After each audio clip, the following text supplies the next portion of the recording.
Hello once again with another Bible drill as we're talking about the great miracles that Jesus performed. And today we want to talk about a miracle that's recorded for us in just one place. It's found in Luke chapter 17, verses 11 through 19, as Jesus has this encounter with men who had leprosy, a group of lepers, and how Jesus helped them, and an important lesson that we can learn from this story. As Jesus was passing through Samaria with his disciples, there were these men who were crying out to him, trying to get his attention. Some men who were kind of grouped together because of their similar circumstances, and they wanted Jesus' attention. These 10 men were lepers. That is, they had the disease known as leprosy. Leprosy was a terrible disease. You can read about that in the Old Testament and here even in the New Testament as well. It was a horrible disease. It affected the skin, and that ended up affecting parts of the body like your hands and your face, and parts of the body would start to deteriorate if the disease remained long enough. And so they cried out to Jesus, "Jesus, Master, please have mercy on us. We know of you and we know what you can do. We're asking you to please be merciful and to help us."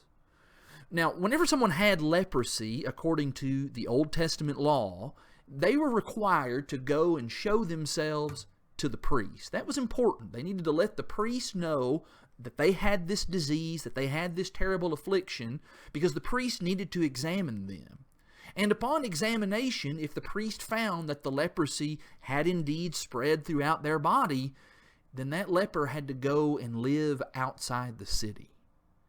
Now, that would be just awful in and of itself. On top of the physical pain of the disease, you now are forced to leave your home, you're forced to leave your job and your community, and you have to go live outside away from everybody else. Leprosy was a contagious disease, and in order to limit the spread of that, and since it was considered something that made you unclean, you had to go and remain by yourself.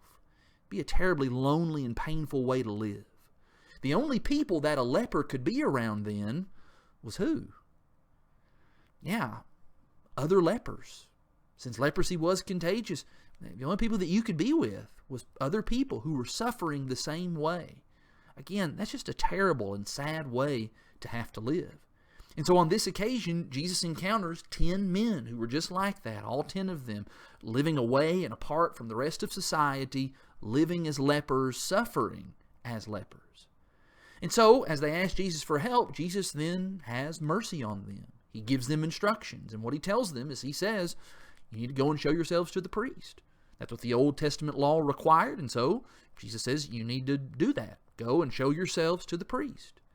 And as each of these men went on their way to see the priest, something amazing happens, and that is in the course of their going, their leprosy is cleansed, and they become healed. They begin to recognize, my sores are healing up, my pain is no longer in my body, they are being healed. It's wonderful that Jesus was able to do this miracle for them and to help these 10 men. However, one of the lepers, who Luke tells us was a Samaritan, well, that man turns around and he falls down at Jesus' feet and he gives him thanks. Tells the Lord, thank you so much for what you've done for me.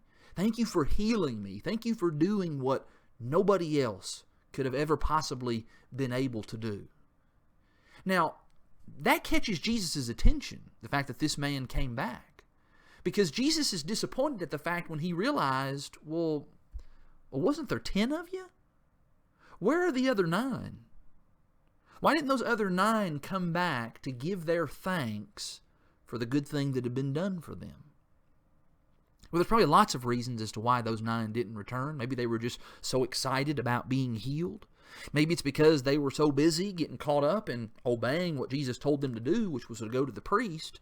But the fact is, they didn't come and show gratitude. They didn't give thanks for what had been done for them. That's a lesson for us. We need to be people of gratitude. You know what gratitude is, don't you? It's being thankful. Not only just saying that we're thankful, but expressing that thanks to the Lord who does so much for us. We don't want to be ingrateful. Instead, we want to be people who are always ready to be abounding in thanksgiving, as the Bible describes. Jesus tells that Samaritan that he can arise and to go on his way because his faith had made him well. And so not only was that Samaritan a great demonstration and a great example of faith, but he also shows us what it means to be thankful. And we need to be thankful for the great things God does for us day to day. There's always things to be thankful for. Thanks for listening.